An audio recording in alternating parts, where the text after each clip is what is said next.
Assalamualaikum warahmatullahi wabarakatuh. Waalaikumsalam warahmatullahi wabarakatuh. Alhamdulillahirabbil alamin. Wassalatu wassalamu ala asrafil anbiya'i wal mursalin wa ala alihi wa ashabihi Rasulullahi ajmain. Alhamdulillah, nanti-nantinya kita mengucapkan syukur kepada Allah Subhanahu wa taala karena pada siang hari ini kita masih beri nikmat kesempatan, nikmat kesehatan untuk berkumpul di ruangan ini dalam rangka diseminasi penerapan budaya positif oleh teman kita Ibu Mira Al-Masola selaku calon guru penggerak. Kemudian selawat beserta salam kita hadiahkan kepada arwah Nabi Muhammad sallallahu alaihi wasallam. Allahumma shalli ala sayyidina Muhammad wa ala ali sayyidina Muhammad. Semoga di akan nanti kita mendapatkan syafaat dari beliau. Amin ya rabbal alamin. Yang sama-sama kita hormati Ibu Kepala Sekolah, kemudian Bapak Ibu Wakil, dan sama-sama kita muliakan Bapak Ibu Milis Guru yang hadir di ruangan ini. Alhamdulillah Bapak Ibu, pada hari ini kita mendapatkan kesempatan untuk mengikuti diseminasi tentang penerapan budaya positif. Tentu kita penasaran apa itu budaya positif yang harus kita kembangkan di sekolah kita. Kalau untuk ini semangat kita Bapak Ibu, tapi kalau positif yang lain mungkin kita semangat kita untuk ini positif corona atau positif yang lain. Tapi untuk ini kita semangat ini untuk penerapan budaya positif. Baik Bapak Ibu, untuk bersingkat waktu kita persilakan kepada Ibu Mira untuk memaparkan tentang budaya positif. Ibu Mira, mempersilakan.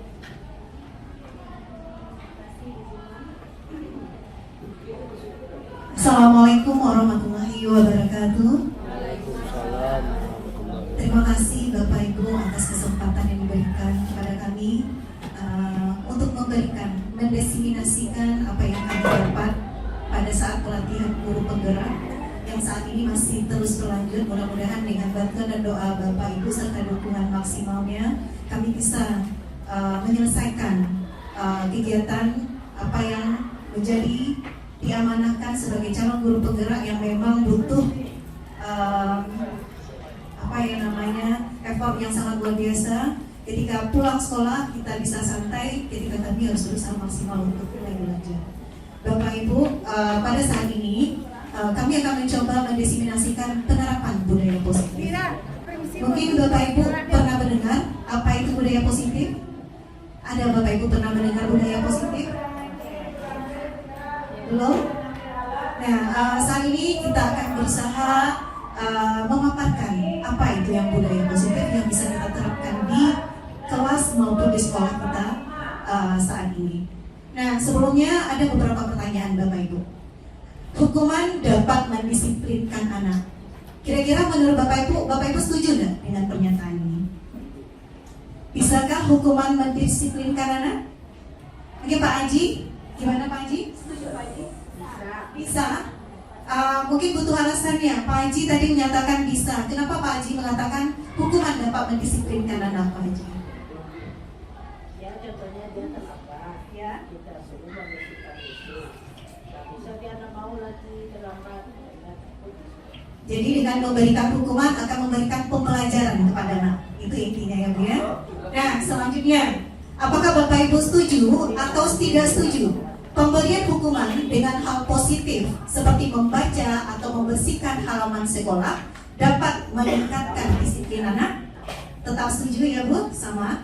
Oke, yang ketiga, apakah memberi penghargaan dapat meningkatkan motivasi belajar anak? Setuju Bapak Ibu? Ya, Pak Wandi setuju Pak Wandi? Alasannya Pak Wandi? Kenapa kira-kira?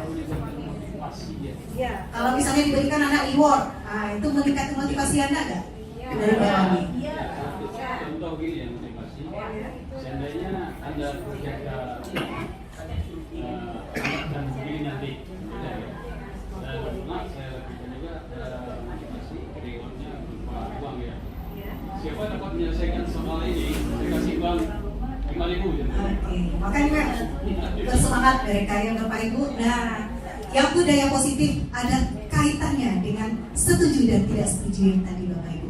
Terkait dengan hukuman, terkait dengan pemberian penghargaan. Mungkin saat ini kita akan berbeda sudut pandang Bapak Ibu. Mungkin mudah-mudahan dengan adanya pencerahan seperti ini kami juga baru dapat ilmu. Oh, seharusnya seperti inilah budaya positif. Apakah yang kita lakukan sebelum ini salah? Apa benar? Nah, jadi kita sama-sama belajar. Kita lihat apa yang maksudnya budaya positif itu. Nah, pada saat ini yang budaya positif, di dalam budaya positif ini ada 5 nanti keterkaitannya Bapak Ibu. Mulai dari disiplin positif, ya, dan penerapan nilai-nilai kebajikan universal, teori motivasi, hukuman, penghargaan, dan restitusi. Lalu apalagi? Adanya keyakinan kelas, ini penting sekali Bapak Ibu. Lalu selanjutnya adalah kebutuhan dasar manusia dan dunia berkualitas. Dari kebutuhan dasar manusia inilah bertolak belakang parahnya anak-anak Bapak Ibu. Buruk baiknya anak-anak tergantung kepada kebutuhan dasar manusia ini apakah terpenuhi atau tidak. Selanjutnya adalah restitusi, 5 posisi kontrol. Kita sebagai guru ada 5 posisi kontrol kita. Di manakah kita berpijak saat ini? Nah, kita yang bisa menilai diri kita nantinya Bapak Ibu. Selanjutnya adalah restitusi, segitiga restitusi. Nanti seandainya ada anak kita bermasalah. Nah, menurut paham ini, menurut pandangan pemikiran, ada 3 hal yang bisa kita lakukan, langkah yang bisa kita lakukan agar membentuk karakter siswa menjadi lebih baik lagi. Nah, kita masuk yang pertama Bapak Ibu.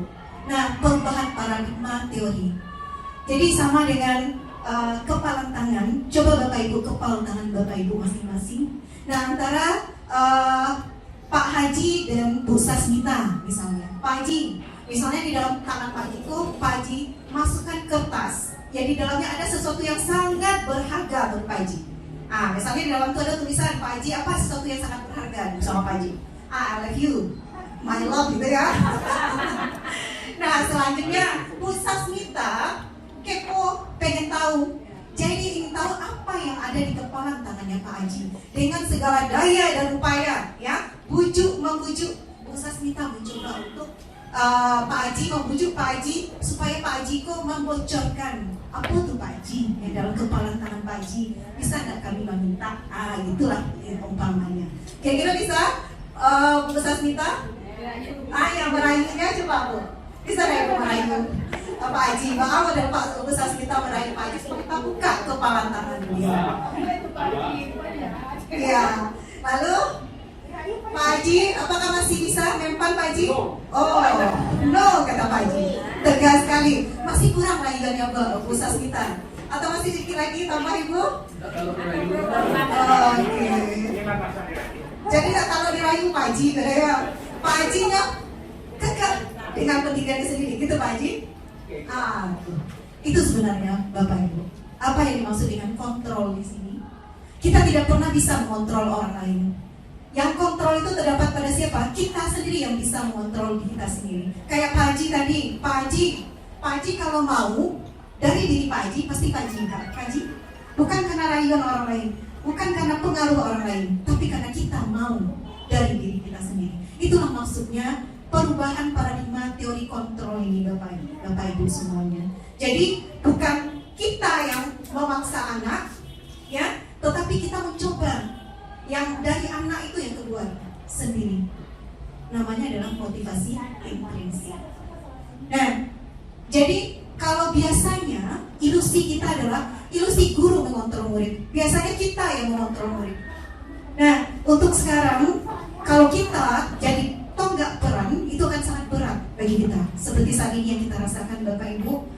Mungkin awak sebagai guru lah berbagai macam cara awak coba balik juga. Karena kontrol itu masih terletak di tangan awak baru. Belum muncul kontrol di tangan siswa kita. Itu yang pertama. Yang kedua adalah ilusi bahwa kritik membuat orang merasa bersalah dapat menguatkan karakter. Dengan kita mencela anak, misalnya, bodoh, ikut kok mencela anak. Itu apa? Itu tidak akan meningkatkan motivasi anak, tapi itu akan membuat anak merasa semakin bersalah, semakin rendah diri. Selanjutnya adalah ilusi bahwa semua perbuatan positif efektif dan bermanfaat. Jadi kita terkadang menyampaikan bahwa penguatan positif. Misalnya kayak tadi pemberian hadiah, Bapak Ibu. Ini pandangan berbeda nanti ya Pak Wandi. Nah, kita memberikan hadiah kepada anak. Kalau kalian, saya sendiri juga sama Pak Wandi sebelumnya. Kalau kalian bisa mengerjakan, dapat hadiah beng-beng. Biasanya dikasih beng-beng. Ini semangat ketika ada beng-beng. Tapi ketika beng-beng habis, ya, hilang semangatnya. Beng-bengnya mau Bu, nggak ada beng-beng, nggak mau ditunjuk tangannya. Kurang partisipasi aktifnya. Itu yang terasa kalau kita memberikan penghargaan. Lalu ilusi bahwa orang dewasa memiliki hak untuk memaksa. Nah, walaupun kita sebagai guru adalah orang dewasa, kita biasanya suka memaksa.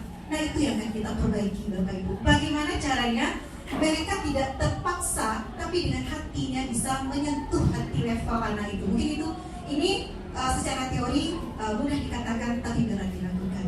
Tapi segala satunya butuh proses Bapak Ibu. Mudah-mudahan dengan kebersamaan kita, kalau sekolah maksimal bukan karena satu orang, hebat bukan karena 1-2 orang. Sekolah hebat itu adalah karena semua warga sekolah peduli dengan keberhasilan sekolahnya, dengan kemajuan sekolahnya. Itu Bapak Ibu. Selanjutnya, ini dia perubahan paradigma stimulus respon ke teori kontrol. Kalau kita sebelumnya adalah memakai teori stimulus respon Bapak Ibu, tetapi sekarang kita coba untuk pindahkan paradigma kita, pemahaman kita menjadi teori kontrol. Apa bedanya? Kalau sebelumnya kita mencoba mengubah orang agar berpandangan sama dengan kita, kita memaksa orang agar sama satu visi dengan kita. Nah, itu yang stimulus respon. Tapi pada teori kontrol, dia bagaimana kita berusaha memahami pandangan orang lain tentang dunia. Jadi ketika kita menghadapi anak, kita tidak melihat dari sudut pandang kita sebagai guru, tapi kita lihat dari sudut pandang siswa. Kalau mereka, bagaimana mereka mencerna dunia, apa yang mereka mau, apa yang mereka inginkan, itu yang harusnya kita kejar. Kenapa? Kalau sesuatu yang kita berikan kepada anak adalah karena mereka cinta, mereka sukai, otomatis kita akan lebih mudah masuk ke dalamnya. Tapi kalau sesuatu karena dia paksa, kita paksa, sesuatu yang terpaksa, otomatis ada kendala, agak barik ini Karajuan. Walaupun di Karajuan, tapi banyak tapi di dalamnya, banyak kendala yang akan kita temui. Lalu perilaku buruk dilihat sebagai suatu kesalahan. Nah, jadi ada anak berbuat salah, itu kok salah, apa salah, salah B. Tapi kalau di teori kontrol, kita mau menanya anak dulu. Kenapa? Dia mempunyai teori kalau setiap perbuatan pasti ada tujuannya. Semua perilaku memiliki tujuan. Awak tanya dulu. Misalnya kalau anak nantinya terlambat, apa sebabnya kamu terlambatnya? Kita gali, kita cari masalah. Jadi kita tidak menyalahkan anak. Itu menurut teori kontrol Bapak Ibu. Selanjutnya adalah orang lain bisa mengontrol saya. Itu adalah stimulus respon. Tetapi sebaliknya di teori kontrol, hanya kita yang bisa mengontrol diri kita. Kita tidak bisa mengontrol orang lain. Orang lain itu akan bergerak berdasarkan apa? Intuisi dalam dirinya. Kalau dia mau, maka dia akan bergerak. Kalau dia tidak mau, dia tidak akan pernah bergerak. Jadi bagaimana? Disitulah levelnya kita menyentuh dasarnya. Bagaimana kita memunculkan motivasi itu dari dalam diri seseorang, bukan dari di luar diri seseorang. Selanjutnya adalah pemaksaan ada pada saat bujukan gagal. Kalau biasanya dicoba, dibujuk, tidak bisa dibujuk, akhirnya keluar lagi andalan, jurus andalan paksa. Kita paksa anak melakukan sesuatu. Tetapi di teori kontrol itu adalah kolaborasi dan konsensus menciptakan pilihan-pilihan baru. Misalnya ada ini yang akan dikerjakan, kita berikan pilihan kepada anak, beri mereka kemerdekaan, beri mereka kebebasan. Kalau kalian tidak melakukan ini pilihan satu yang kamu dapatkan, ini pilihan dua, ini pilihan tiga. Jadi mereka bisa tahu konsekuensi dari perbuatan yang mereka lakukan. Jadi ini yang dimasuk dengan teori kontrol Bapak Ibu. Kalau yang stimulus respon, model berpikirnya adalah menang kalah. Guru harus menang, murid harus nurut kepada kita. Tapi kalau teori kontrol, model berpikir adalah menang-menang. Guru menang, siswa juga menang. Maksudnya siswa juga mengikut kita juga mengikuti kemauan siswa sesuai dengan minat dan bakat mereka. Nah, ini dia secara garis besar apa yang digambarkan. keenam hal tadi itu saling berkaitan Bapak Ibu. Nah, namanya adalah disiplin positif yang dikemukakan yang memakai teori kontrol atau teori pilihan oleh Dr. William Glasser. Nah, dalam teori Dr. William Glasser adalah pertama, kita tidak bisa mengontrol orang lain. Hanya mereka yang bisa mengontrol diri mereka. Wah, nggak bisa mau taati orang lain. Kita hanya bisa menyampaikan, memberi kesadaran, memberi pandangan kepada mereka. Biar mereka dari hati nurani mereka sendiri mencerna apa yang bisa, oh ini kelakuan saya benar, ini salah, tahu mereka konsekuensi atas perbuatan mereka. Lalu apalagi, semua perilaku memiliki tujuan. Nah, seperti disampaikan tadi. Jadi ada motivasi seseorang melakukan suatu perbuatan. Ada yang mendorong mereka melakukan sesuatu atau perbuatan baik atau perbuatan buruk. Selanjutnya adalah modal berpikir menang-menang, menciptakan pilihan baru, dan 5 kebutuhan dasar manusia. Ini akan kita kupas satu persatu nantinya Bapak Ibu. Dan kita mulai kepada disiplin positif. Apa sebenarnya disiplin positif itu Bapak Ibu? Kalau kita mengenal disiplin, mungkin sudah biasa nama kata disiplin. Nah, jadi di sini disiplin itu menjadi sesuatu yang dilakukan seseorang pada orang lain untuk mendapat kepatuhan. Itu disiplin. Kita menerapkan aturan, intinya Pak, agar dipatuhi. Itulah disiplin. Nah, kita cenderung menghubungkan kata disiplin dengan ketidaknyamanan. Jadi, kalau disiplin, berarti ada ini, ada hukuman yang akan kamu dapatkan. Tapi di disiplin positif, bagaimana auranya itu tidak aura menakutkan, tapi auranya adalah aura positif yang didapatkan oleh anak nantinya. Nah, sebagai pendidik, tujuan kita adalah menciptakan anak-anak yang memiliki disiplin diri, sehingga mereka bisa berperilaku dengan mengacu pada nilai-nilai kebajikan universal dan memiliki motivasi intrinsik, bukan ekstrinsik. Jadi kita bagaimana memacu anak mempunyai motivasi dari dalam diri mereka. Karena bagaimanapun kita merasakan Bapak Ibu, motivasi dari dalam diri lebih kuat dibandingkan motivasi dari luar. Misalnya tadi hadiah itu hanya sebagai penguat saja, hukuman sebagai penguat saja. Tapi yang motivasi intrinsik dalam diri itu adalah yang paling maksimal untuk menggerakkan seseorang. Selanjutnya adalah nilai-nilai kebajikan. Apa maksudnya nilai-nilai kebajikan Bapak Ibu? Nilai-nilai kebajikan ini adalah sifat-sifat positif manusia yang merupakan tujuan mulia yang ingin dicapai setiap orang. Nilai-nilai tersebut bersifat universal, lintas bahasa, suku bangsa, agama, maupun latar belakang. Maksudnya nilai-nilai yang dicapai ini adalah nilai-nilai kalau target kita di kurikulum Merdeka adalah profil pelajar Pancasila.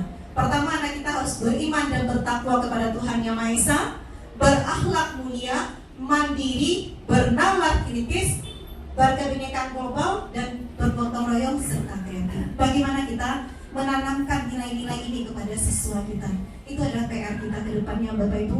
Terdengarnya memang berat Bapak Ibu, tapi semua sesuatu itu adalah perlu usaha dulu, kita mencoba. Kalau kita tidak pernah mencoba, maka kita tidak akan pernah tahu kalau kita bisa. Tapi kalau setelah kita mencoba, kita akan tahu, oh di sini kekurangannya, di sini kelebihannya.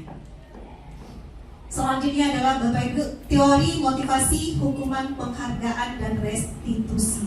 Nah sebenarnya semua perilaku manusia itu ada 3 motivasi yang mendorong kita melakukan sesuatu. Pertama adalah untuk menghindari ketidaknyamanan atau hukuman. Kita melakukan sesuatu supaya tidak kena hukum. Misalnya kita sebagai guru tidak boleh datang terlambat. Seandainya kita datang terlambat, TPP kita dipotong, contohnya Bapak Ibu. Itu karena kita takut, ada motivasi dalam diri kita takut karena kita melakukan kesalahan nantinya kena hukum. Itu dia motivasi yang pertama. Ada motivasi kedua adalah untuk mendapatkan imbalan atau penghargaan dari orang lain. Ketika kita melakukan sesuatu, ada reward yang akan kita dapatkan. Contohnya kita sebagai guru, kalau maksimal bekerja profesional, kita dapat sertifikasi. Itu kan bagian dari reward kita. Nah, itu mungkin motivasi kita juga menjadi guru salah satunya. Mungkin Bapak Ibu juga sebelum jadi guru, apakah punya motivasi intrinsik? Apa sih yang membuat kita mau memilih profesi sebagai guru? Guru pasti ada yang mendasari kita Kenapa kita memilih profesi sebagai guru? Kok adik-adik kita yang gini mungkin kalau kenal sertifikasi, mungkin ada salah satu faktornya pendukungnya adalah karena ada sertifikasi di dalamnya.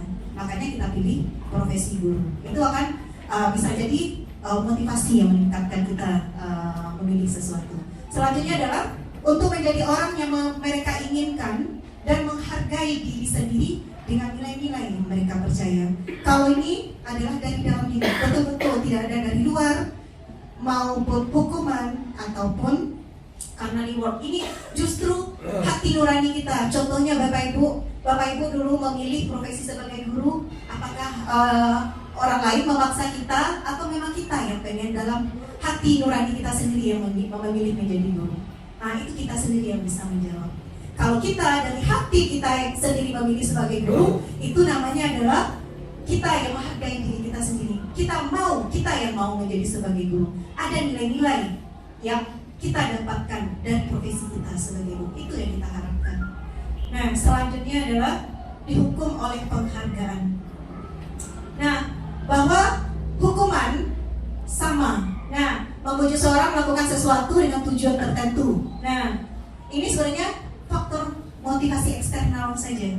Karena apa? Pengaruh jangka pendek. Kalau untuk hukuman, pengaruhnya hanya jangka pendek, Bapak Ibu. Oke, kita berikan mereka hukuman sekarang, tapi mereka berlakunya saat itu juga. Kalau besok lupa balik. Sama dengan penghargaan, kita beri mereka penghargaan, mereka saat itu diberi penghargaan, mereka yang motivasi. Tapi saat mereka tidak diberi penghargaan, mereka akan turun motivasi mereka. Dan selanjutnya adalah penghargaan menurunkan kualitas, penghargaan mematikan kreativitas, penghargaan mengurangi motivasi intrinsik. Itu tadi yang disampaikan. Nah, selanjutnya, nah ini Bapak Ibu mau tanya sama Bapak Ibu. Poin pertama, mencatat 100 kali di dalam buku kalimat saya tidak akan terlambat lagi karena terlambat sekolah. Menurut Bapak Ibu itu hukuman atau konsekuensi? Itu adalah hukuman. Oke, kita lanjut. Kedua, lari mengelilingi lapangan basket 2 kali karena terlambat hadir di sekolah. Hukuman atau konsekuensi, Bapak Ibu? Hukuman. Oke. Ketiga, murid diminta untuk push up 15 kali karena tidak menggunakan masker ke sekolah. Masih hukuman. Selanjutnya, menggantikan kertas tugas teman yang telah dicoret-coret. Ini hukuman atau konsekuensi? Oh, biasa yang ibu sempelimu, bapak ibu sempelimu, salah nanya kok. Dapat karena pemahaman betul sekali. Ya, konsekuensi. Nah, selanjutnya, membersihkan tumpahan air di meja tulis karena tersenggol pada saat belajar. Konsekuensi. Murid disuruh untuk mengenakan sepatu sehaja di sekolah karena tidak mengenakan sepatu hitam. Hukuman. Lari mengelilingi lapangan basket 2 kali karena terlambat 10 menit untuk pelajaran PJOK. Hukuman. Nah, Bapak Ibu, dari contoh ini bisa nggak Bapak Ibu menyimpulkan apa yang maksud dengan hukuman? Ini kenapa Bapak pilih hukuman? Yang ini kenapa konsekuensi? Jadi apa bedanya? Kenapa yang ini hukuman? Kalau mencatat 100 kali di dalam buku itu hukuman. Kalau ini konsekuensi, contohnya nih, membersihkan tumpahan air di meja karena tersenggol pada saat belajar. Dia melakukan. Nah, kira-kira apa bedanya? Kalau hukuman dengan rasa apa dia kira-kira menurut Bapak Ibu? Terpaksa. Iya, betul sekali. Kalau konsekuensi dengan kesadaran diri sendiri. Itu yang sebenarnya kunci dari teori kontrol itu. Kita bukan memberi hukuman, kita memberikan konsekuensi, memberi kesadaran kepada anak kalau mereka melakukan ini konsekuensinya nak, perbuatan kamu itu salah, nilai apa yang kamu tidak ada sama kamu. Misalnya anak bercakap, kayak anak kelas 9 dan kelas 7 yang diis, kelas 9 dan 7, kelas 7 yang mago anak kelas 9. Nah, anak kelas 7 yang menanti kelas 9. Jadi ketika ditanya nilai apa yang ada di anak, nilai menghargai, tidak menghargai kakak tingkat awak. Nah, jadi itu tahu, tapi kita ingatkan. Mungkin anak sebenarnya tahu, tapi karena kita lupa, jadi mereka kurang tersentuh. Jadi sekarang maksudnya teori kontrol adalah bagaimana kita menyadarkan siswa kita, nyo tahu nyo salah, nyo tahu nilai apa yang nyo langgar, nyo tahu siap menerima konsekuensi yang akan diterima nantinya. Bukan hukuman itu dilarang Bapak Ibu, tapi kita ada caranya di dalam. Nah ini dia, kalau hukuman itu adalah identitas gagal namanya. Nah kalau konsekuensi dan restitusi adalah identitas sukses. Nah kenapa hukuman gagal? Karena adalah sesuatu yang menyakitkan harus terjadi, sakit di anak. Ini udah tak tahu mangga-mangga langsung saya diberi sanksi hukuman. Nah, lalu selanjutnya tidak nyaman untuk anak untuk jangka waktu panjang. Mungkin ya Pak, pas menghukum, ya saya sendiri juga suka menghukum anak, ya untuk jangka panjang mungkin takana ini panjang, lama memorinya. Lalu apa? Korban mendapatkan keadilan, murid anak akan tersakiti, perilaku pasif agresif, ini akan mendongkol melawan dalam hati. Dan sistem tidak akan berjalan bila murid tidak takut. Nah, berlaku hanya pada sebuah institusi. Peraturannya adalah kamu harus, itu dia kata-katanya. Murid membenci peraturan. Ini adalah dampak dari hukuman. Nah, selanjutnya kalau identitas sukses itu adalah disiplin tadi maksudnya, disiplin positif. Disiplin positif ini adalah konsekuensi. Sesuatu harus terjadi. Jadi nanti ada namanya keyakinan kelas Bapak Ibu. Sama di peraturan. Awak sampaikan ke anak dulu. Seandainya kamu berbuat ini yang akan kamu dapatkan. Jadi bedanya hukuman dengan konsekuensi adalah kalau hukuman tanpa mereka tahu kita berikan, dia melakukan pelanggaran, tapi kita tahu sebelumnya sanksi apa yang didapatkannya. Itu akan menjadi hukuman bagi dia. Ada beban mental bagi dia nantinya. Tapi kalau konsekuensi kita sudah buat, tahu batas benang merahnya. Nah, kalau kalian seandainya berbuat ini konsekuensinya. Kalau iko yang akan jual, iko yang buat dampiran. Cari benang merah dari semua anak. Jadi ketika mereka melanggar, awak tinggal mengingatkan saja. Nah, awak patang lalu keyakinan kelas. Apa keyakinan kelas awak? Iko komen. Kira-kira salah nggak perbuatan kamu? Iko men. Dan apa yang kamu terima kalau saya ingin kamu melanggar? Iko men. Jadi ini demikian. Awak tinggal menanyakan saja. Gitu Bapak Ibu. Bapak kita dengan payah susah payah untuk memberi hukuman memberatkan pada sesuatu. Nah, apalagi yang namanya restitusi? Kalau konsekuensi dan restitusi, kalau konsekuensi sesuatu harus terjadi. Kalau restitusi merupakan pilihan, itu bedanya konsekuensi dan restitusi. Kalau konsekuensi akhirnya iko dilakukan, iko yang dapat. Tapi kalau ketika restitusi, waktu lagi yang pilihan. Kalau seandainya kamu melakukan ini, apa yang pilihan 1, 2, 3. Nah, agak lebih humanis yang restitusi dibandingkan kalau konsekuensi agak keras sedikit, restitusi agak minimal. Nah, tapi kesadaran siswa yang diangkatnya. Nah, mungkin Bapak Ibu bisa lihat ini, kalau konsekuensi itu bersifat netral, nah kalau restitusi itu bersifat positif. Kita berpandangan positif terhadap apa yang dilakukan oleh siswa karena mereka bagaimana? Mereka belajar bertanggung jawab atas apa yang mereka lakukan. Kalau yang konsekuensi, kalau kalian mendapatkan ini yang kamu dapatkan. Kita yang menentukan sanksi. Tapi kalau restitusi, awak berkesepakatan dengan anak. Dengan mereka yang menyampaikan kalau kamu melanggar, apa yang akan kamu dapat? Itu yang kita jadikan keyakinan kelas nantinya. Dan ini dia Bapak Ibu yang dikatakan restitusi tadi. Restitusi adalah sebuah cara menanamkan disiplin positif pada murid. Restitusi adalah proses menciptakan kondisi bagi murid untuk memperbaiki kesalahan mereka sehingga mereka bisa kembali pada kelompok mereka dengan karakter yang lebih kuat.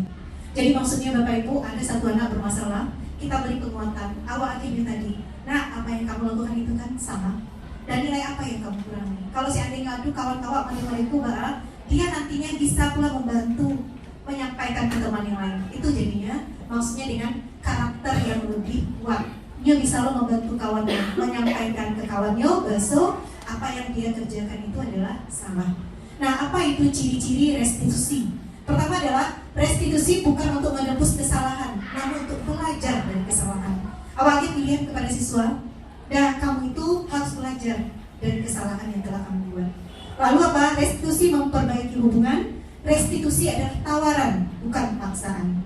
Wajib punya pilihan. Mereka yang menentukan. Kalau seandainya kamu salah, Pilihan 1, 2, 3. Atau apa kira-kira menurut kalian yang akan menjadi sanksinya? Lalu berfokus pada karakter, bukan tindakan. Karakter siswa itu yang mau kita perbaiki. Akhlaknya itu yang kita kejar dulu. Lalu apalagi? Restitusi menuntun untuk melihat ke dalam diri, kesadaran diri siswa. Dan cara paling baik menguatkan fokus pada solusi dan mengembalikan murid yang berbuat salah pada kelompoknya. Oke, ini dia Bapak Ibu, keyakinan kelas. Nah, keyakinan yaitu nilai-nilai kebajikan universal yang disepakati secara tersirat dan tersurat. Nilai-nilai kebajikan bahwa menekankan pada keyakinan seseorang akan lebih memotivasi seseorang dari dalam. Seseorang akan lebih tergerak dan bersemangat untuk menjalankan keyakinannya daripada hanya sekedar mengikuti serangkaian peraturan tertulis tanpa makna. Maksudnya keyakinan kelas ini Bapak Ibu, mungkin kita di awal pembelajaran sudah ada yang membuat kayak kontrak pembelajaran dengan siswa tiap awal tahun. Apakah Bapak Ibu ada yang membuat? Nah, mungkin sedikit kita perbaiki di dalamnya Bapak Ibu. Betul, sudah betul apa yang kita lakukan sebelumnya. Kita membuat kontrak dengan siswa. Tapi apa yang kita tambahkan sedikit Bapak Ibu, kita tanamkan kepada mereka. Kalau seandainya ini kontrak kerjanya, berarti nilai apa yang ada di dalamnya? Iko, ini apa nilainya? Misalnya tidak boleh mengambil milik orang lain di dalam kelas, contohnya. Berarti nilai apa yang ada di dalamnya? Berarti menghormati orang lain kah? Tanggung jawab kah? Itu yang kita sampaikan kepada mereka. Jadi setiap pekerjaan mereka tahu mereka, oh ini nilai yang tersembunyi di dalam apa yang mereka sampaikan. Ini yang kita jadikan keyakinan kelas, dan ini pula nantinya yang akan kita terapkan. Ini bisa di kelas diterapkan ketika semua guru mata pelajaran, wali kelas pun bisa, dan sekolah pun bisa membuat suatu peraturan namanya kalau di sekolah. Kalau guru mata pelajaran bisa kita jadikan keyakinan kelas, dan guru wali kelas juga bisa menyesuaikan namanya keyakinan kelas sesuai dengan situasi dan kondisi. Siapa yang menentukan keyakinan kelas? Kita balikan kepada siswa, minta kepada mereka apa yang mereka mau, apa keyakinan kelas kita. Kita mau saling menghormati di dalam kelas, berarti kan ada nilai saling menghormati. Apalagi yang lain? Nah, itu contoh keyakinan kelas Bapak Ibu. Selanjutnya adalah mengapa tidak peraturan saja? Mengapa harus keyakinan kelas? Mengapa kita memiliki peraturan harus menggunakan helm bila mengendarai kendaraan roda 2? Menurut Bapak Ibu kenapa itu? Mengapa kita memiliki peraturan harus menggunakan helm bila memakai kendaraan roda 2? Oke, Pak Sai, Bapak harus pakai helm Pak Sai. Kira-kira supaya Pak Pak Sai. Tidak televisi Pak. Supaya Bapak? Tidak televisi Pak. Atau ke polisi. Kalau Pak Sai? Tuh. Kalau Naji? Supaya aman, supaya kita selamat. Ya Bapak Ibu, itu yang namanya keyakinan kita. Kita punya keyakinan itu Bapak Ibu. Kalau kita sudah di dalam hati ada keyakinan, kalau tidak pakai helm, berarti keselamatan kita terancam. Maka tanpa dipaksa, tanpa peraturan ditangkap polisi, paham. Datang polisi, tapi karena watak, karena cedera ke diri kita, maka dengan kesadaran sendiri kita akan memakainya. Itu yang mau kita timbulkan di keyakinan kelas. Nah, selanjutnya adalah mengapa kita memiliki peraturan 3M waktu kita memakai masker, yang mencuci tangan dan menjaga jarak. Ini adalah salah satunya adalah faktor kesehatan. Kalau itu dari dalam diri, karena kita tidak mau sakit, maka kita gunakan. Itu yang namanya keyakinan Bapak Ibu. Dan sama selanjutnya adalah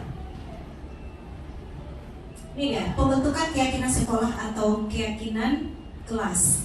Keyakinan kelas bersifat lebih abstrak daripada peraturan. Kalau peraturan lebih rinci. Nah, kalau keyakinan kelas bersifat abstrak karena kita memunculkan nilai-nilai di dalamnya. Lalu keyakinan kelas berupa pernyataan-pernyataan universal. Nah, dan keyakinan kelas senantiasa dibuat dalam bentuk positif. Maksudnya jangan pakai tidak boleh. Itu bukan kata-katanya, tapi kata-katanya adalah kata positif. Yang kita bahasa yang kita gunakan adalah bahasa positif dan tidak menggunakan kata-kata tidak.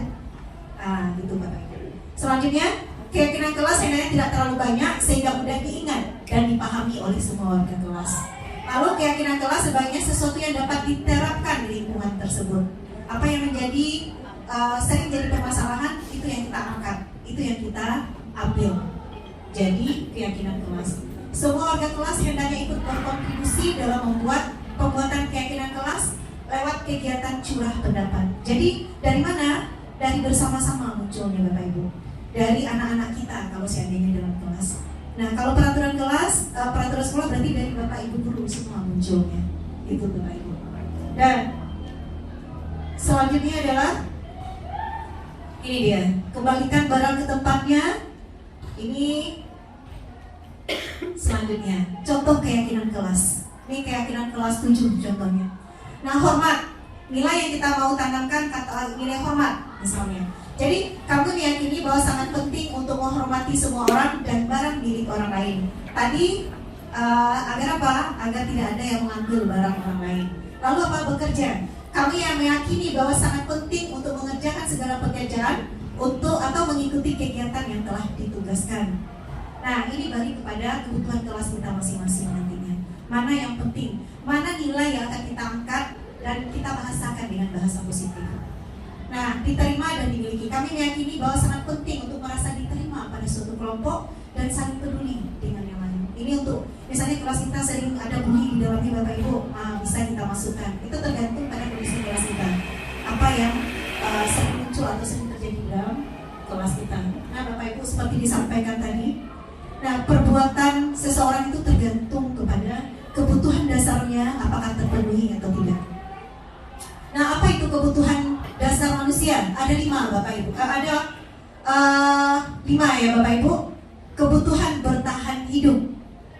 Nah, kebutuhan bertahan hidup ini apa maksudnya Bapak Ibu? Ini adalah terkait dengan sandang, pangan, papan. Contohnya, anak awak pergi sekolah tidak terpenuhi makannya. Al makan nih pergi sekolah, otomatis itu jadi masalah. Nah, itu makanya.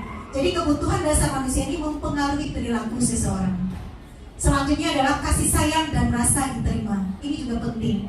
Misalnya anak ingin diterima oleh kelompoknya, ingin diterima oleh teman-temannya.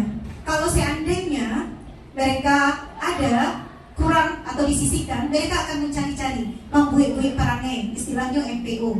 Kenapa? Berarti ada kebutuhan dasar yang tidak dipenuhi. Apa itu? Adalah kasih sayang. Baik kasih sayang orang tua, kasih sayang teman, atau kepedulian orang lain kepada dia kurang. Makanya dia mau mencari-cari dengan bentuk perbuatan yang meresahkan orang lain. Selanjutnya adalah penguasaan, kebutuhan pengakuan atas kemampuan. Jadi Bapak Ibu, setiap orang ini punya kompetensi, setiap orang punya kelebihan. Nah, itu yang akan kita tampilkan, itu yang akan kita tonjolkan. Berikan mereka kepercayaan. Ketika mereka mampu, silakan. Kamu mampu, kerjakanlah. Nah, jadi itu penguasaan kita berikan ya. Karena apa? Dengan memberikan mereka pilihan-pilihan tersebut, maka suatu saat itu akan sangat berguna bagi mereka menjadi pemimpin nantinya. Lalu apa? Kebebasan, ya. Jadi kita harus memberikan pilihan kepada anak. Kita berikan mereka kemerdekaan, kebebasan dalam belajar. Bukan bebas searti bebas-bebas semau mereka, Bapak Ibu. Tapi ketika kita dalam kelas, berikan mereka pilihan. Kamu mau belajarnya seperti apa? Dengan A, B, C, D. Karena anak kita ini seperti yang disampaikan punya pola belajar, gaya belajar yang berbeda-beda. Bapak Ibu mungkin pada tes diagnostik sudah disampaikan juga, waktu lokal karya juga. Gaya belajar siswa kita ada 3, ada audio, visual, dan kinestetik. Nah, mungkin kalau mereka tidak suka dengan cara ini, kamu pilihannya apa? Tergantung kita beri mereka kemerdekaan, pilihan. Selanjutnya adalah kesenangan, kebutuhan untuk merasa senang. Bapak Ibu, kalau seandainya orang yang cintai, orang yang senangi, orang yang sayangi, mengicik kayak gitu, Bapak Ibu. Minta tolong kayaknya aku orang yang paling cintai banget kok. Mengicik orang yang cintai kayak gitu, Bapak Ibu. Tentulah ya, Pak. Pasti kita dengan semangat langsung mau membantu yang bersangkutan. Nah, itu maksudnya. Jadi kita lembut hati anak itu. Karena anak-anak bagaimana Bapak Ibu? Dia cinta akan kesenangan. Jadi bagaimana? Dalam kelas bagaimana kita menciptakan suasana-suasana menyenangkan. Misalnya memberikan quiz, ice breaking, ya. Kalau di awal pembelajaran tegang anak, misalnya matematika di jam terakhir. Sebelum mulai, lagi ice breaking dulu di BY, Pak Wadi. Misalnya ice breaking, jadi inilah happy dengan rasanya. Dia kembali ke zona alfa, zona nyaman. setelah mereka senang, pemikiran mereka akan siap. Kita buat posisi mereka untuk siap untuk belajar dulu di zona nyaman. Setelah mereka di zona nyaman, maka mereka akan siap menerima pembelajaran dari kita. Itu dia. Tapi kalau kelas belajar bahasa Inggris, sudah tuh IPA lo sebelumnya, terakhir matematika. Berapa kali kan yang aku ini. Ya, Bapak Ibu. Jadi di saat itulah penting, di saat rawan kita berikan apa yang menjadi kesenangan bagi anak didik kita. Nah ini dia Bapak Ibu, posisi kontrol dalam restitusi. Bapak Ibu, kita sebagai guru ada 5 posisi kita. Ada posisi sebagai penghukum, ada posisi sebagai pembuat rasa bersalah, ada posisi sebagai teman, dan ada posisi sebagai pemantau, dan terakhir ada posisi sebagai manajer. Di manakah posisi kita sebenarnya? Yang tahu siapa? Kita sendiri yang tahu Bapak Ibu. Kita tidak bisa menilai orang lain, kita hanya bisa menilai diri kita sendiri. Nah ini dia Bapak Ibu. Nah, motivasi tadi sudah, identitas gagal, kontrol dari luar, identitas sukses itu ada mengharapkan imbalan, teman, pemantau, manajer. Ini dia. Jadi kalau untuk penghukum, bagaimana ciri-ciri guru penghukum Bapak Ibu? Kalau guru penghukum biasanya adalah menghardik, menunjuk-nunjuk, menyakiti, dan menyindir anak-anak kita. Itu berarti kita di posisi bagaimana? Posisi penghukum. Nah kalau kita berkata, kalau kamu tidak melakukan, awas ya, rasakan akibatnya. Ini hukuman untuk kamu. Itu posisi penghukum. Lalu hasilnya bagaimana? Hasilnya nantinya, siswa itu akan memberontak, menyalahkan orang lain, dan akan suka berbohong. Anak kita, jangan kita anak siswa itu Bapak Ibu, anak wasilah Bapak Ibu. Seandainya anak acok di berang-berangan, acok di kasar-kasai, maka respon anak yang biasa dimarahi dengan anak yang penuh dengan kasih sayang kita asuh dia, itu respon yang diberikan akan berbeda. Sama juga dengan anak didik kita Bapak Ibu. Nah kaitannya dengan dunia berkualitas apa? Murid meletakkan guru di luar dunia berkualitas. Nah murid akan berkata, biarkan saja. Nanti juga marah-marah lagi. Anak kan santiapa menilai guru. Nah Bapak Ibu, itu kecilnya kalau berang-berang, kalau suka menghukum. Nah selanjutnya apa? Mengulangi kesalahan. Dampaknya apa? Fatalnya mungkin saat itu dia tobat, tapi berikutnya diulang balik Bapak Ibu. Selanjutnya adalah pembuat rasa bersalah. Apa itu pembuat rasa bersalah? Biasanya ini adalah guru berceramah dan mengatakan, seharusnya kamu seperti ini nah. Ibu sangat kecewa dengan kamu. Kalau pembuat orang merasa bersalah ini gurunya lemah lembut Bapak Ibu, tidak karet. Kalau penghukum orangnya keras. Tapi kalau pembuat rasa bersalah itu orang gurunya dengan cara lemah lembut berbicara kepada siswanya. Lalu apa? Dia akan berkata, kamu seharusnya begini. Kamu sudah tahu kan? Ibu lelah sekali mengatakan, ibu stres kalau kalian seperti ini. Nah, lalu apa? Menyembunyikan hasilnya, menyembunyikan, menyangkal, dan berbohong. Untuk asana nanti ose, nyudutuan alapiana. Itu apanya? Hasilnya. Lalu apa lagi? Murid akan berkata, maafkan saya ya Bu, maafkan ya Bu, maafkan ya Bu. Itu sedikit. Nah selanjutnya dampaknya apa? Anak akan merasa rendah diri, ya. Dia merasa bersalah, rendah diri dengan apa yang kita sampaikan. Selanjutnya ada posisi kontrol adalah sebagai teman. Adalah guru membuat alasan-alasan untuk muridnya. Kita membantu murid. Aduh murid salah, tolongannya. Lagi alasan-alasan. Karena kita berfungsi sebagai temannya. Lalu apa? Ayolah lakukan demi ibu. Masa kamu tidak mau? Ingat tidak? Ibu pernah bantu kalian dulu. Lalu hasilnya bagaimana? Kalau kita posisi sebagai teman, siswa akan ketergantungan kepada kita. Kalau kita sebagai teman, otomatis kita akan ada kedekatan yang sangat dengan siswa. Akhirnya bagaimana? Siswa itu akan selalu menjadikan kita sebagai tempat bergantung, tempat keluh kesah. Jadi kalau nyo latih nanti boleh kawak. Nah nantinya kalau posisi sebagai teman. Nah, jadi anak-anak nanti akan lemah, tidak mandiri dan tergantung. Selanjutnya adalah posisi pemantau. Bagaimana yang guru sebagai posisi pemantau Bapak Ibu? Yaitu biasanya menghitung dan mengukur. Ada konsekuensi yang akan diterima. Itu guru pemantau. Nah, guru akan berkata, apa peraturannya? Nah, kalau kamu seandainya melanggar, kamu tahu apa konsekuensinya? Itu dia guru pemantau. Lalu hasil yang didapatkan, menyesuaikan diri bila diawasi. Menyesuaikan diri bila diawasi. Dia kapal baik ketika diawasi saja. Patuh ketika diawasi saja. Lalu bagaimana? Murid akan berkata, berapa banyak bintang yang harus saya peroleh, berapa halaman yang harus saya tulis. Nah, bara banyak sampah yang harus dipilih. Lalu akibatnya apa? Menitik beratkan pada sanksi atau hadiah untuk dirinya. Itu sebagai pemantau. Selanjutnya ada posisi terakhir adalah sebagai manajer. Yang manajer adalah mengajukan pertanyaan-pertanyaan. Nah, yang tanya dulu, kalau ada anak-anak berbuat salah, kenapa kamu melakukan itu? Apa alasannya? Mungkin kalau ini pada umumnya guru-guru kita sudah mengambil posisi sebagai manajer. Pasti waktu tanya dulu, nah Bapak Ibu, kalau ada anak berbuat salah kita tanya. Lalu apa lagi? Apa yang kita yakini? Apa yang bisa kita kerjakan untuk memperbaiki masalah ini? Itu adalah posisi manajer biasanya. Nah, lalu sesuai hasilnya bagaimana? Itu akan menguatkan kepribadian anak. Kita tidak perlu mengasari anak. Awak sentuh hati anak. Itu dia. Kita munculkan kesadaran diri anak. Lalu apa lagi? Murid akan berkata, bagaimana caranya saya bisa memperbaiki keadaan. Jadi mereka dalam diri mereka muncul kesadaran diri sendiri. Mereka yang mau memperbaiki diri. Nah, akhirnya bagaimana? Siswa bisa mengevaluasi diri, bagaimana cara memperbaiki diri. Nah, ini dia Bapak Ibu. Dan penerapan 5 kontrol tadi bisa kita terapkan kepada segitiga restitusi. Nah, Bapak Ibu, pertama dalam segitiga restitusi adalah kita harus menanyakan keyakinan. Oh enggak? Pertama kita harus apa dulu? Menstabilkan identitas.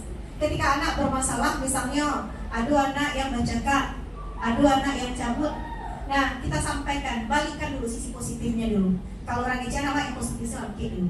Apa itu kita balikan kesadaran mereka dengan hal yang positif? Kita bisa sampaikan, nah, setiap orang pasti melakukan kesalahan. Setiap orang, kamu bukan satu-satunya yang pernah melakukan ini. Tapi apakah kamu akan tetap melakukan ini setiap hari? Apakah ini kesalahan ini akan kamu ulangi lagi nantinya? Itu kita munculkan kepada siswa. Itu adalah namanya menstabilkan identitas. Lalu kita langsung kemana lagi? Nah, ke validasi kebutuhan. Kita validasi kebutuhan siswa. Maksudnya bagaimana Bapak Ibu? Kita tanya, kalau seandainya mereka ada membuat suatu kesalahan, nah kita tanya alasan mereka. Kamu tentu punya alasan. Karena sebagai teori yang disampaikan, setiap perbuatan pasti ada alasannya, pasti ada tujuannya. Nah, di segitiga restitusi inilah kita aplikasikan apa yang dipelajari tadi di belakang. Nah, lalu apakah adakah cara yang lebih efektif untuk mendapatkan apa yang kamu butuhkan? Misalnya mereka berbuat salah, ada nggak cara yang lebih baik? Kalau awak misalnya emosi kayak patah kelas 7 dan kelas 9 baca Kak, ada nggak cara yang lebih efektif? Karena just perkara kecil saja. Kadang-kadang anak baca Kak hal yang sederhana, ya, tapi emosi kita meningkat. Nah, kadang masalah antri di kamar mandi. Antri di kamar mandi menyelenong, langsung naiklah tinju. Kalau dikaji-kaji itu adalah hal sepele. Nah, di sana kita bangkitkan kesadaran mereka. Bisa nggak tanpa emosi? Ada nggak cara lain yang bisa kita lakukan? Itu divalidasi kebutuhan namanya Bapak Ibu. Selanjutnya masuk ke menanyakan keyakinan. Di sini pentingnya keyakinan kelas tadi Bapak Ibu dan peraturan sekolah, keyakinan sekolah kita. Kita balikan kepada mereka lagi. Nah, nilai-nilai apa yang telah kita sepakati? Nah, kita kan sudah punya kesepakatan kelas kemarin. Nah, kesepakatan apa yang telah kamu langgar? Oh, ini. Nah, kamu tahu apa kesalahan kamu? Nah, sebenarnya kamu ingin menjadi orang yang seperti apa? Kalau kamu berbuat ini, apa nilai yang kamu hilangkan berarti? Bagaimana cara memperbaikinya? Itu adalah di menanyakan keyakinan. Itu adalah rangka-rangka segitiga restitusi. Nah, ini dia contohnya Bapak Ibu, menstabilkan identitas adalah untuk membuat anak yang merasa gagal karena berbuat salah menjadi positif terhadap dirinya. Lalu kalau validasi kebutuhan, membantu murid mengenali basic kebutuhan dasar yang ingin mereka penuhi ketika melakukan kesalahan. Di validasi kebutuhan ini kita munculkan. Karena sudah disampaikan tadi, setiap orang berbuat salah ini pasti dia tidak terpenuhi kebutuhan dasar manusia. Apakah kebutuhan kasih sayangnya, kebebasannya, yang tadi ini yang kita perbuat. Setelah itu menanyakan keyakinan, anak melihat kesalahannya dihubungkan dengan norma sosial yang berlaku di tempat di ekosistem atau nilai-nilai yang mendasari manusia berinteraksi dengan orang lain. Nah, ini Bapak Ibu contoh penerapan segitiga restitusi. Nah, permasalahan anak ini jadi ini jadikan skenario Bapak Ibu, tapi ini adalah kisah nyata. Maksudnya salah satu, sebenarnya Bapak Ibu kita sudah melakukan segitiga restitusi, tapi kita butuh penguatan saja lagi. Oh, ini maksudnya segitiga restitusi. Oh, ini sudah kita kerjakan. Tapi apa? Kita lebih paham lagi bagaimana mengemasnya agar apa? Agar siswa lebih menyadari kesalahan yang mereka buat.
Nah, ini situasinya berbeda tempat sebenarnya. Kalau kisah nyatanya di dalam kelas Bapak Ibu.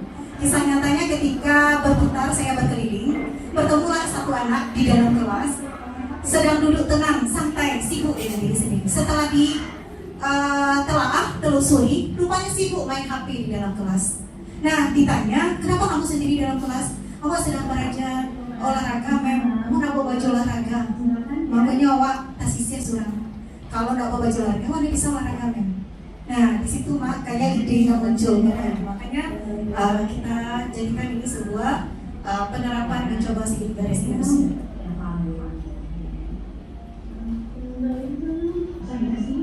Supaya lagi deh, kira-kira nanti ada nggak karena Ibu Tiara? Pagi-pagi coba-coba. Oh, yang soal dia main apa? Masih ingat kan? Nah, kira-kira apa yang dia lakukan salah enggak? Nah, jadi memang tahu setiap orang itu pasti mempunyai kesalahan benar. Nah, berarti setiap kesalahan itu pasti bisa diperbaiki. Nah, soal ini menstabilkan identitas ya.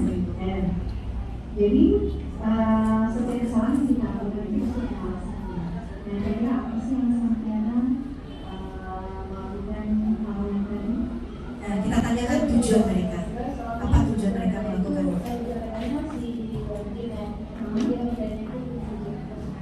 Itu makanya kalau Bapak ini dia sempat dan masalah apa? Itu tadi artinya dipakai untuk belajar agama kan, kalau dia sudah sekarang itu sudah Nah, kamu tahu tidak apa yang dia lakukan itu mengenai dia diselamatkan?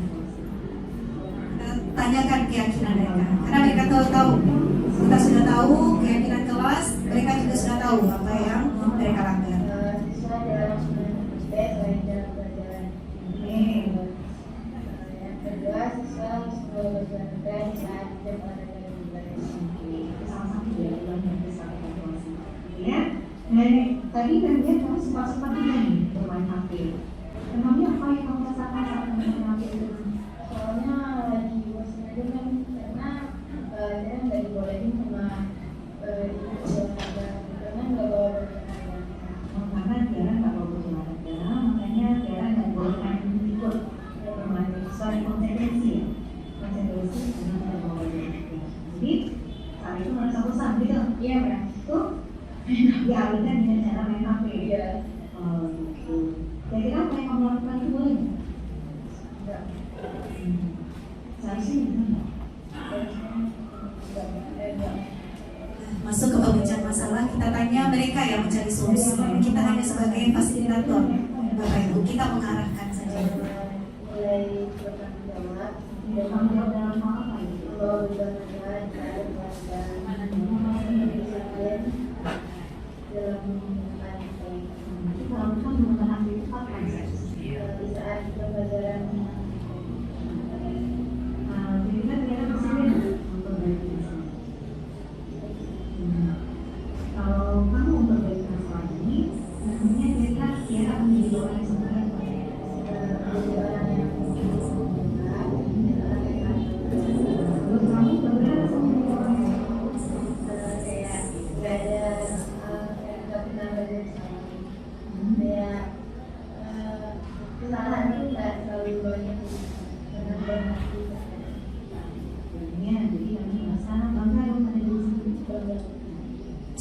Bapak Ibu, kita coba telah kepada mereka kenalkan nilai-nilai apa yang mereka langgar dan nilai-nilai apa yang harus mereka bentuk di dalam. Apa yang terjadi sekarang berarti apakah untuk dipelajari atau untuk diperbaiki?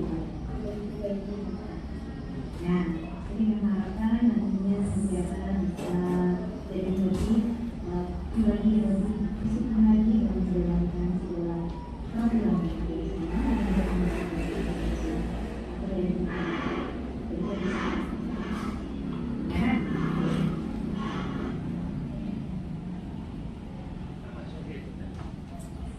Bapak Ibu, tidak takut.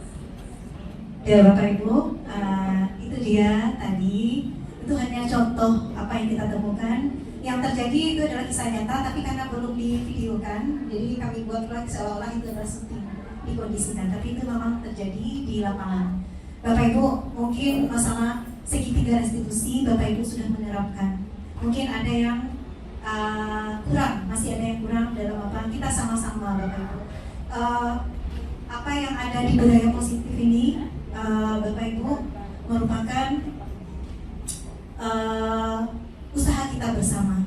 Kita tidak akan bisa membersamai sekolah ini dengan sendiri-sendiri, 1-2 orang, 3 orang saja tidak mungkin Bapak Ibu. Jadi dengan keyakinan kita bersama, dengan kepedulian kita bersama, insya Allah kita bisa menerapkan budaya positif ini untuk membentuk karakter siswa kita menjadi karakter yang lebih baik lagi, yang sesuai dengan profil pelajar Pancasila, yang sesuai dengan kurikulum Merdeka. Nah Bapak Ibu, demikianlah tadi diseminasi budaya positif.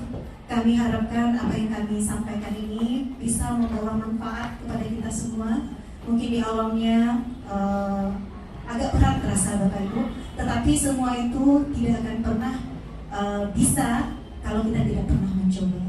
Kita tidak pernah bisa mengatakan ringan kalau kita tidak pernah mencoba. Dan setelah kita mencoba, dari kesalahan-kesalahan, dari kekurangan-kekurangan itu kita akan perbaiki.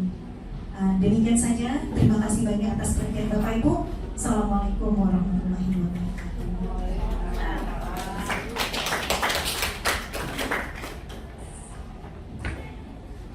Terima kasih Memila, luar biasa ya tentang budaya positif. Mungkin dari apa yang telah dipaparkan oleh Memila tadi, ada yang mau ditanyakan Bapak Ibu? Ya Pak Haji? Assalamualaikum warahmatullahi wabarakatuh. Assalamualaikum warahmatullahi wabarakatuh. Mungkin ada yang menjadi masalah besar bagi kita selain masalah anak kita di kelas, tapi yang masalah yang agak besar bagi kita adalah masalah penanganan anak kita untuk berjemaah. Ya. Ya, sebelum acara ini kita mulai, saya sebenarnya pengalaman di bawah kita bilang bahwa ya artinya ada masalah yang besar yang kita hadapi sekarang. Nah, dengan adanya pemahaman seperti ini, saya pribadi mohon kepada Mira sebagai kira-kira mencari bagaimana budaya positif harus diterapkan sehingga anak-anak kita di sekolah itu untuk melaksanakan sekolah itu tahu dia bahwa apa namanya itu yang berpikir itulah. Kira bagaimana aplikasi teknis pelaksanaan restitusi segitiga tadi untuk pelaksanaan sholat berjamaah bagi anak kita. Saya yakin kalau salat itu anak-anak sudah bagus, saya yakin imbasnya kelas ada. Iya. Tapi Itu kalau keyakinan kelas kenapa Ji? Itu keyakinan kelas kenapa? Belajar sekolah malah. Iya. Kira-kira lebih panjang jawabannya. Ya, silakan Ramli sudah tahu apa berarti. Terima kasih Bapak Ibu atas tanggapannya. Nah, tadi disampaikan budaya positif seperti itu Bapak Ibu. Budaya positif bukan hanya kita seorang. Budaya positif bukan hanya 1-2 orang guru. Tapi budaya positif harus sama-sama kita saling bergerak, menggerakkan anak sebanyak 670 orang siswa tidak akan mudah Bapak Ibu. Akan butuh sama-sama seain selangkah kita Bapak Ibu. Bagaimanapun kita di dalam musola, yang anak kita sekarang adalah anak zaman now, zaman 2.0 ya. Jadi mereka itu bagaimana? Memang dari segi karakternya kurang. Otomatis bagaimana Bapak Ibu kontrol kita bersama itu tidak akan pernah terlepas Bapak Ibu. Insya Allah ketika ada kontrol, kita sama-sama ikut dalam memantau anak didik kita. Insya Allah mereka bisa jalan. Contohnya kegiatan kita, Bapak Ibu di belakang semuanya, ada kita ikut serta semuanya, insya Allah tenang anak kita. Tapi kalau hanya namanya sholat Bapak Ibu, anak kita jumlahnya ratusan. Kalau yang akan handle hanya 4 orang, 3 orang, tidak akan pernah bisa tercover dengan ada. Karena apa? Mereka lebih merasa power, lebih merasa kuat dibandingkan kita. Jadi power kita, segitiga restitusi ini bisa kita terapkan secara panggilan pribadi, Pak Haji. Misalnya mereka bermasalah secara pribadi di dalam musola. Ada mereka yang bertingkah ekstrim, kita panggil satu anak, bisa kita terapkan segitiga restitusi. Tapi kalau di dalam musola banyak anak, kadang tanpa terkontrol dia awak nak kenal jangan itu. Kadang awak nak manja di lokal awak manja di lokal awak saya juga awak akan menyentuh hatinya. Itu Bapak Ibu. Sebenarnya ini adalah apa yang dikatakan Pak Haji juga adalah untuk menyentuh hati Bapak Ibu sebenarnya. Ya Pak Haji? Ya. Agar kita apa? Bersama-sama Bapak Ibu. Ya, karena kita bersama-sama, tidak mungkin kita sendiri saja bekerja Bapak Ibu. Karena Pak, kalau seandainya bantu ke Pak Haji Bapak Ibu, kalau seandainya anak pola kue agama, fondasi agamanya, insya Allah untuk hati mudah disentuh hatinya. Tapi sebenarnya kalau untuk anak kebersamaan ini adalah memang kita bersama-sama juga mengontrolnya. Kuncinya itu Bapak Ibu, kita sama-sama seayun selangkah untuk keberhasilan siswa. Memang mau tak mau setiap kita ikut tersentuh dan ikut membantu anak-anak kita memperbaiki karakter mereka. Mungkin itu saja Pak Haji. Nah, kasih juga atas kekhawatiran Pak Haji. Kekhawatiran Pak Haji ketika menunjukkan kepedulian Pak Haji akan sekolah ingin lebih baik lagi ke depannya. Dan itu aja kuncinya Bapak Ibu, kita sama-sama memberdayai. Kalau ini adalah sekedar teori yang akan mempraktekkan siapa kita nantinya akan mengusahakan yang terbaik untuk anak-anak kita, Bapak Ibu. Dan makasih banyak. Apakah masih ada Bapak Ibu masukan, saran atau tanggapannya? Nah, bagaimana nih? Kita tutup saja. Mungkin terima kasih Bapak Ibu atas kerjasama dan perhatiannya. Wabillahi taufiq wal hidayah. Wassalamualaikum warahmatullahi wabarakatuh.